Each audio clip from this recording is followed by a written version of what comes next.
Kita akan menjemput siswa yang mendapatkan medali bronze ke bandara sini. Ini dulu ya.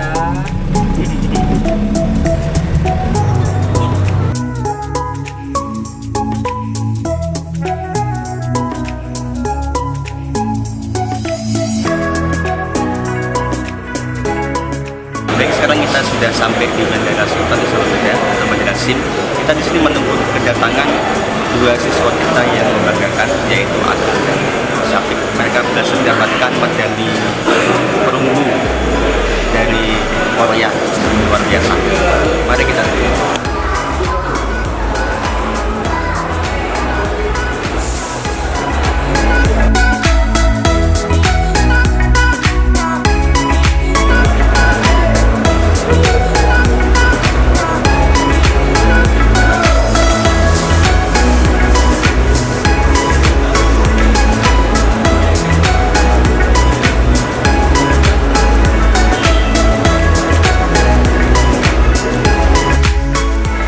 Yang pertama kita syukur pada Allah ya, kepada Allah perjuangan anak-anak kita akhir sampai bisa memberi sebuah harapan baru ya, bahwa kalau memang berjuang dia akan memberi hasil yang baik.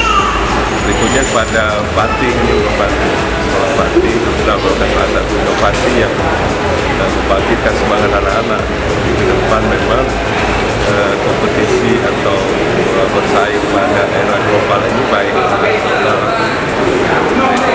menjadi sangat penting. Yang dibimbingan dari ibu semuanya, Pak Wanda yang membuat anak-anak jadi baik, dan mudah-mudahan mereka bisa masuk ke berbagai sesuai dengan cara masing-masing. Jadi kita sangat senang telah mendapatkan medali perunggu. Jadi kompetisi yang kita ikuti juga bagus karena kita dapat berjumpa dengan berbagai orang dari berbagai negara, dan kita juga dapat melihat inovasi-inovasi dari tiap-tiap negara. Tidak hanya itu, kita juga dapat membuat teman-teman baru dari berbagai macam dunia, dan kita juga dapat mengetahui bahwa mereka itu telah menciptakan ide-ide unik untuk memecahkan masalah-masalah yang ada pada tiap negara mereka. Semoga dengan ini siswa-siswa di sekolah ini dapat termotivasi dengan medali ini. Kita beberapa selanjutnya.